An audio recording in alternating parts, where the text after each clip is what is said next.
Welcome into another edition of Roundball Roundup. I'm Carl Jones. That handsome fellow over there is AJ Feldman. Well, it's Friday the 13th, which means just about anything could happen on a crazy night of Section 5 hoops. And we start in Brighton, where the surging 8-2 Bruins look to pick up a big win against Scott Fitch and the Fairport Red Raiders. Got to love the Brighton student section, always bringing the juice. We pick things up with 3 minutes left in the fourth.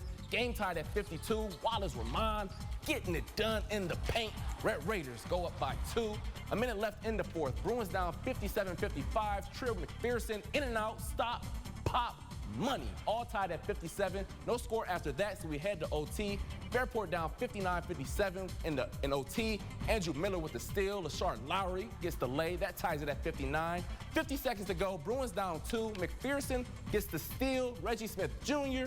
running the lane. We're all tied at 61. So same score with 25 seconds to go. They give it to the big fella, Aiden White, and he delivers. That's your go-ahead bucket. Fairport, they come up with the win in OT, 66-61.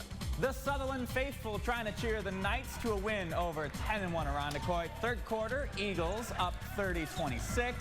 Xavier Gizendanner knocks down the corner tray ball, makes it a 7-point game. The Knights battle back. Sam Piscinelli, little step back 2, part of an 8-2 run as the Knights got within just a point. But then the Eagles crank up the defense. Ryan Heath with the steal, gets it up to Quinn Vankerkove with the lay-in. Then to start off the fourth quarter, more of that swarming IQ defense. Heath finishes himself this time. He had a game-high 19, part of a 13-1 run for the Eagles.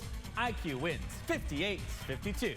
Let's head out to Webster, where Schrader played host to Canandaigua. First possession of the second half, Braves down 32-16. Nate Barone, pull up, drank. That cuts the deficit to 14. And a few minutes later, Warriors and transition. Jake Inslee, Trey Ball, corner pocket. That gives them a 17-point lead. And then later, Schrader playing hot potato with the rock. Gio Shisley, that's money. Schrader, they look good tonight as they win 62-34. Heading back to Pittsford, Jackson Green, fresh off his 1,000th point, leading Mendon against Arcadia. This one all Vikings from the tip. Literally, Green, perfectly executed play, gives Mendon the lead.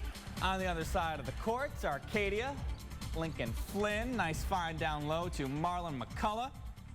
However, Mendon, look at the great passing here. That's London Heuser down to Matt Woods. Vikings, led by 35 at the half, they get the win 76-25. Penfield and Victor Girls battling tonight. Definitely my favorite introduction in Section 5. Hands down, all right? First possession of the game, the freshman, Rylan Fehrenbach kisses it off the glass to give the Blue Devils the early lead. Then a few trips later, Jackie Funk drives the lane with the left plus the foul. Ooh, you tough, sis. I see you. Then later in the first quarter, Emily Fordham going coast to coast. It must have been the left hand challenge tonight, and I'm jealous because my left hand was terrible. This one was a nail biter. With 5 seconds left in the game, Jackie Funk now down the game-winning free throws to secure the win as Penfield, they win 40-38. Renee Long and the Royal Comets looking for the upset victory over 7-4 Hilton. Second quarter, Cadets up by 13. Ella Clark, strong cut. She had a game-high 24. Well then, Allison Utter got Utter hot from deep. 3 triples in just over a minute. She was in fuego. Had a little symbol, hot, underneath her there. But the Cadets, they would pull away. Mallory Hayes, step back, she had 19 points, 10 boards, 6 assists, stuffing the stat sheet. Hilton gets the win, 63-44. If you like defense, I got a good one for you. Canandaigua taking the trip out to Thomas. 6 minutes left in the game, Titans down 33-28. Maddie Kelly, that's butter. The senior makes it a 2-point game. Then midway through the fourth, Braves up by 4. Maya Herman says, nah, that's way too much space. That pushes the lead to 7. And Miss Herman was cooking with good old fish grease in the fourth because the next trip down, she drills another one. The senior dominated the final frame as she led Canandaigua to a 43-35 win. A good Class D matchup, North Star taking on Finney, both with 7 wins on the young season. Late first half, Falcons down 7. Kiara Vanderjagt with the floater off the glass. Finney trailed by 3 at the break. In the third, Knights down by 3. Abby Eschner knocks down the tray ball straightaway center. And on the ensuing possession, Ann Zabrowski goes baseline and gets the bucket to rattle home. Finney gets the impressive win on the road, 47-37, your final score. Heading back to some boys action, Spencerport hosting Churchville Chi-Li Rangers. They get hot quick. Kyle Milborn, corner triple. Spencerport jumps out to a quick 10-3 lead.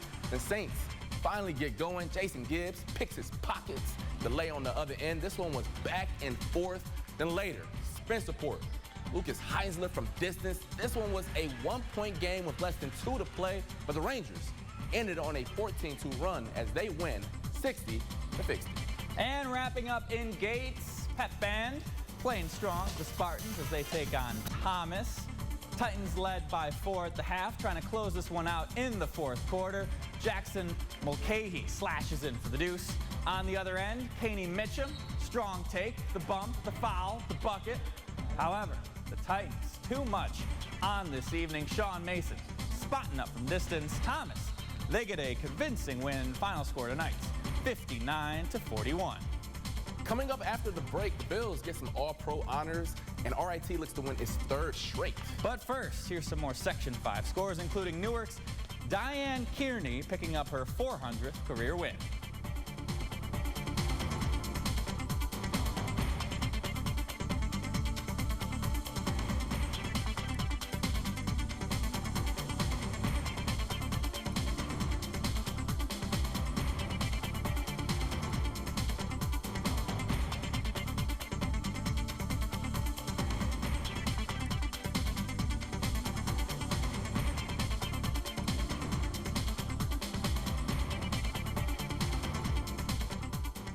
Coming up next week on Roundball Roundup, the ladies take center stage with a couple of big matchups. Hilton hosting Penfield, Victor against Fairport. Plus, on the boys' side, a couple of potential playoff previews as Aquinas takes on Franklin, while Athena hosts Mendon. But that will do it for us tonight. Tomorrow, Syracuse looks to stay hot against Notre Dame, while the Sabres try and snap out of a 3-game losing streak. And, of course, we get you ready for kickoff as the Bills prepare to battle the Dolphins Sunday at 1 right here on WROC.